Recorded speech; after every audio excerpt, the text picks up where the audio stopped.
గురూజీ 72 గంటల్లోనే ఫోన్లోని అద్భుతమైన జ్యోతిష్య పరిష్కారం చూపిస్తారు. నమ్మండి, నమ్మకపోండి, ఇది నిజం. శ్మశాన కాళి రుద్ర చౌడీదేవి ఆరాధకులు నంబర్ 1 వశీకరణ స్పెషలిస్ట్ గురూజీ. మనిషి పుట్టుక నుండి చనిపోయే వరకు వచ్చే అన్ని క్లిష్టమైన సమస్యలకు పరిష్కారం ఇక్కడ లభిస్తుంది. విద్య, ఉద్యోగం, వ్యవహారం, స్త్రీ ప్రేమ, పెళ్లి, సంతానం, స్త్రీ పురుష వశీకరణం, భూవశం, భార్యాభర్తల కలహాలు, కోర్టు సమస్యలు, విడాకుల సమస్యలు, చేతబడి, అప్పుల బాధ, ఇంకా మీకు ఎలాంటి సమస్యలు ఉన్నా 72 గంటల్లోనే. జయశ్రీమన్నారాయణ. నేను మీ ఐకాన్ ఆస్ట్రాలజర్ గట్టుపల్లి సురేష్ బాబు. మనకి 2026 సంవత్సరం ఫిబ్రవరి 23వ తారీఖు ఏంటో అనుకుంటున్నారా? మారేటువంటి గ్రహాలండి. ఇవి ఏ గ్రహమో తెలుసా అండి? కుజగ్రహం. ఈ కుజగ్రహం రాహుతో కలయికతో, అలానే కుంభరాశిలో రాహుతో కలయికతో రాబోతుంది. ఈ ఫిబ్రవరి 23వ తారీఖు నుంచి ఏప్రిల్ 2వ తారీఖు వరకు కూడా కుంభరాశిలో సంచరిస్తూ ఉంటుంది. అందులోనూ రాహుతో పాటు ఉంటుంది. మొదటిగా అధ్యయనంలో, అదే మొదటి భాగంలో, మొదటి వారంలో కూడా షష్టగ్రహి కూటమిలాగా ఏర్పడుతుంది కుంభరాశిలో. ఆ తర్వాత రాహుతో ఈ యొక్క ఏప్రిల్ 2వ తారీఖు వరకు కూడా రాహువు కుజుడు కలయికతో ఉంటారు. కాబట్టి ఆపోజిట్ సైన్ కేతువు కూడా వీరికి సహకరించేసి ఒక శుభదృష్టి అశుభదృష్టి యొక్క ద్వాదశ రాశుల వారి మీద ఎలా ఉండబోతుంది, వారి యొక్క జీవితంలో ఎలాంటి మార్పులు రావబోతాయి. అలానే మరొక విషయం కూడా ఏంటి ఏమంటే కనుక నూతన సంవత్సరం కూడా ఆరంభం అవబోతుంది. మన యుగాది నుంచి నూతన సంవత్సరం ఆరంభం కూడా ఈ కుంభరాశిలో రాహుతో పాటు కూడినటువంటి కుజుడు ఉండడం జరుగుతూ ఉంది. కాబట్టి ఈ మేర ఎలా ఉండబోతుంది ద్వాదశ రాశుల వారికి చూసినట్లయితే, ఎవరెవరి జీవితంలో పెళ్ళిళ్ళు చేసుకుంటారా, ఎవరెవరి జీవితంలో అన్యోన్యంగా ఉన్నటువంటి దాంపత్యం ఉంటుందా, ఎవరెవరి జీవితంలో వీరి యొక్క రాహువు కేతువు అందులోనూ కలయికతో ఉన్నటువంటి కుజుడు, వీరి యొక్క శుభ అశుభ ఫలితాలు ఏ రాశి వారి మీద ఎలా ఉంటాయి, ఆ తర్వాత బిజినెస్ చేసుకునేవారు, విదేశాలకు వెళ్ళేవారికి ఎలాంటి శుభ ఫలితాలు ఉంటాయి, ఏది ఎప్పటివరకు తెలుసా అండి? ఫిబ్రవరి 23వ తారీఖు నుంచి ఏప్రిల్ 2వ తారీఖు వరకు కూడా వీరి యొక్క గోచార స్థితిగతుల ప్రకారంగా ఈ యొక్క గ్రహరీత్యా దోషాలు ఏమున్నాయా, వీరి యొక్క స్థితిగతులు ఎలా ఉన్నాయో చూసినట్టయితే కనుక ఒకసారి మనం పరిశీలన చేసుకున్నట్టయితే ద్వాదశ రాశుల్లో ఒకటైనటువంటిది ద్వాదశ రాశుల్లో ఒకటి వృశ్చిక రాశి.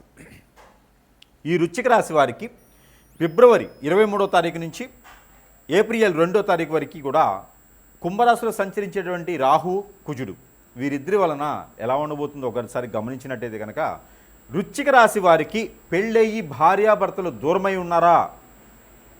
ఖచ్చితంగా ప్రయత్నం చేయండి. కలిసి వచ్చేటువంటి ఇదైతే వస్తుంది. భార్య వస్తుంది, బిడ్డలు వస్తారు, భర్త వస్తారు. ప్రయత్నం చేయండి. ఓ 10 మందిని వేసుకుని వెళ్ళి కొట్టడానికి వెళ్తే మాత్రం ఖచ్చితంగా రారు.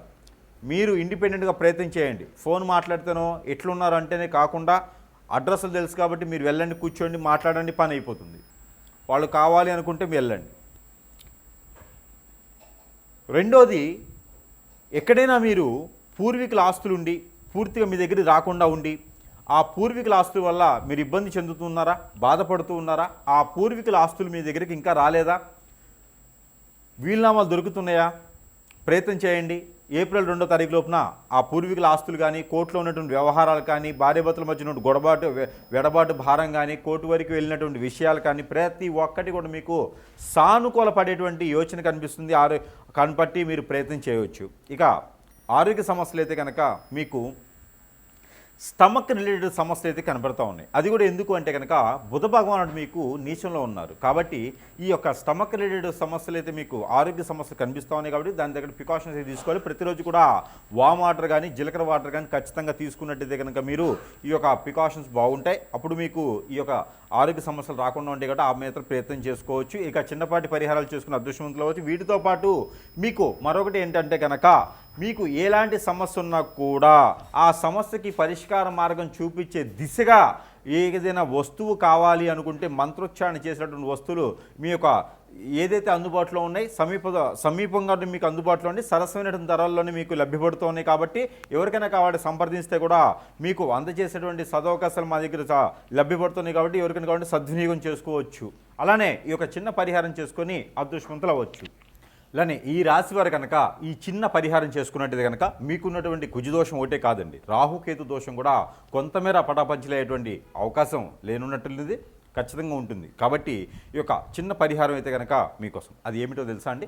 పంచామృత అభిషేకం. ఎక్కడ చేయాలి? ఈ పంచామృత అభిషేకము సుబ్రహ్మణ్యేశ్వర స్వామి వారి దగ్గర అయినా కావచ్చు, రెండోది వినాయక స్వామి వారికైనా చేయొచ్చు.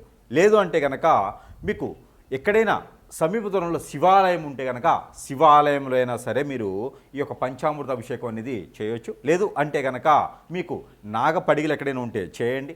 లేదు అంటే కనుక మీకు ఈ యొక్క దత్తాత్రేయ స్వామి వారికి కూడా అభిషేకం చేసుకోవచ్చు.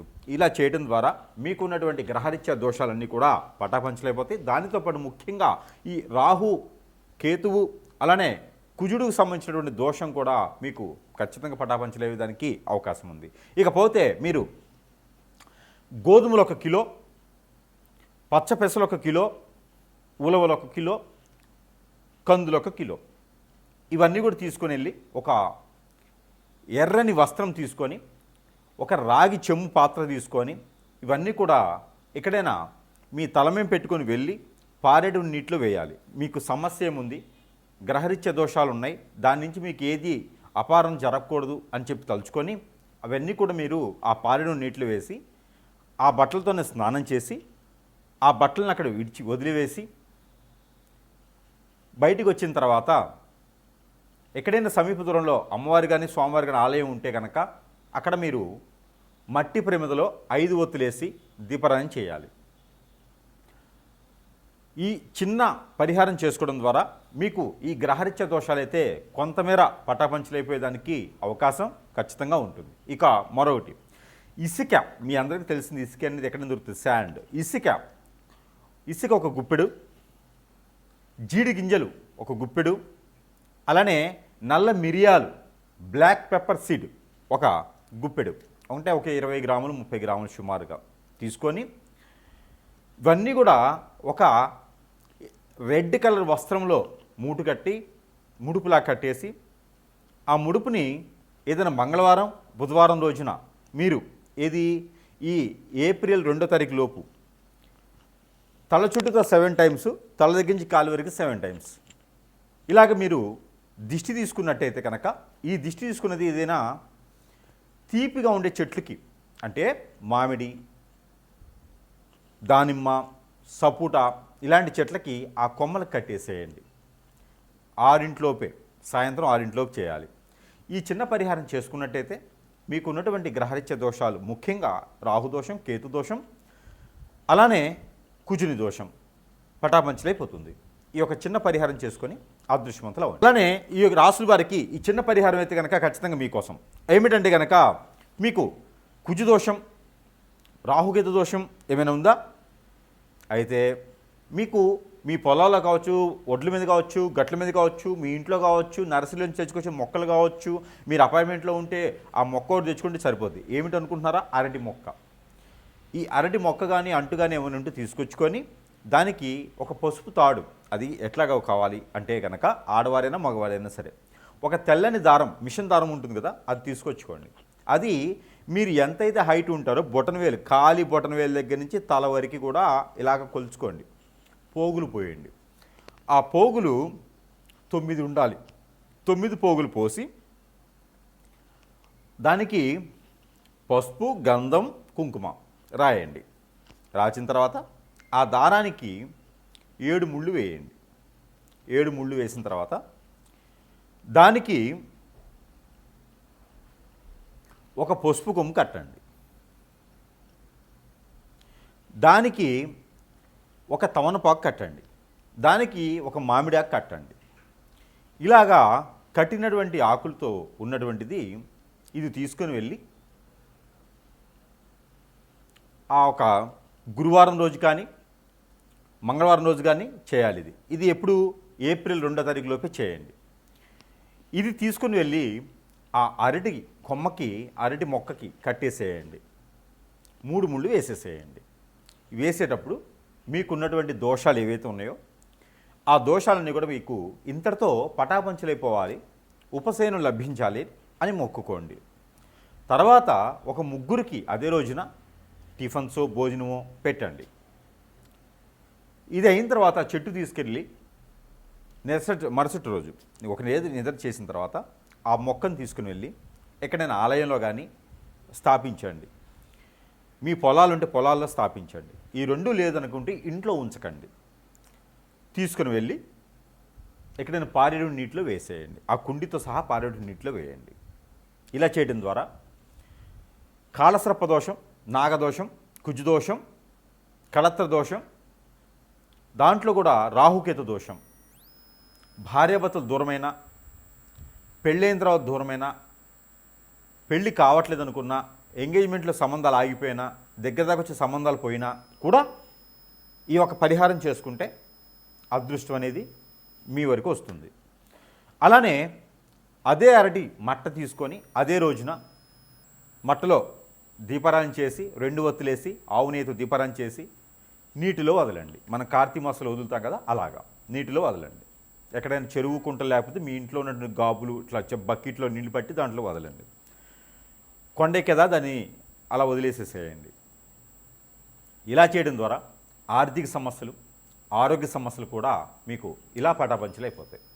ఈ ప్రయత్నాలు చేసుకొని అదృష్టవంతులు అవ్వండి.